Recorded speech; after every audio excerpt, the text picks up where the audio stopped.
Hello and welcome back. In this video, we'll be looking at the Amazon Simple Queue Service, or SQS. Now, a quick fun fact is that SQS is actually the very first Amazon Web Service starting back from 2004. And then it went on to become an official production product release by 2006 and was basically the start of what we know of as AWS Web Services today.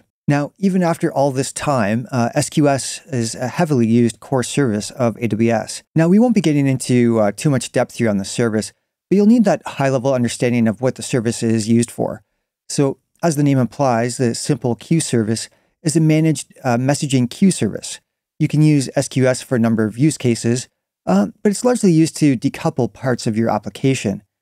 If you hear the word decoupling in the context of running workloads on AWS, this Amazon SQS service should jump to the top of your mind right away. Now, along with decoupling parts of your application, SQS is commonly used for batch processing use cases as well. So let's do a very quick high-level walkthrough of what this decoupling stuff may look like. Say we have some type of front-end application that simply takes user image uploads and stores them in an S3 bucket.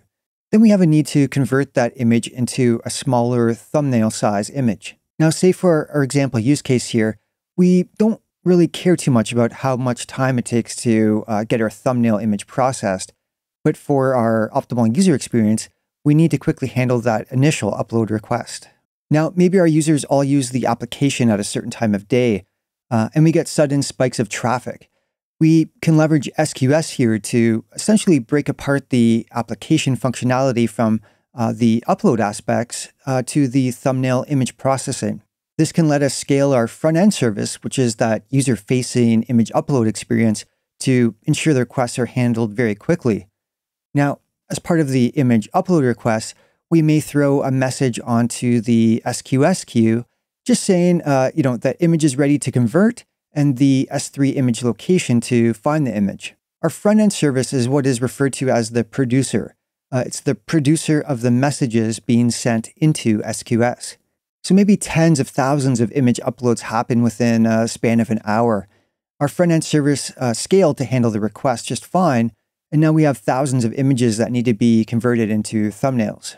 We can then have our back-end service reference the SQS queue to read the messages in the queue, which contain the S3 image location as part of the message itself, then start the image conversion process, and maybe save the resulting thumbnail into a different S3 bucket. Now, the backend service here would be referred to as the consumer. We'd have consumers read and delete the messages that were placed on the SQS queue from our producers.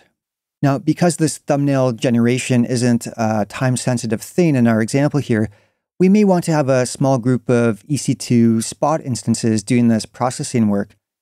Or maybe we completely turn off all these backend services, but maybe for 1 hour a day, we launch a large group of high-powered EC2 hosts to quickly process all the pending image conversion jobs we added to our queue.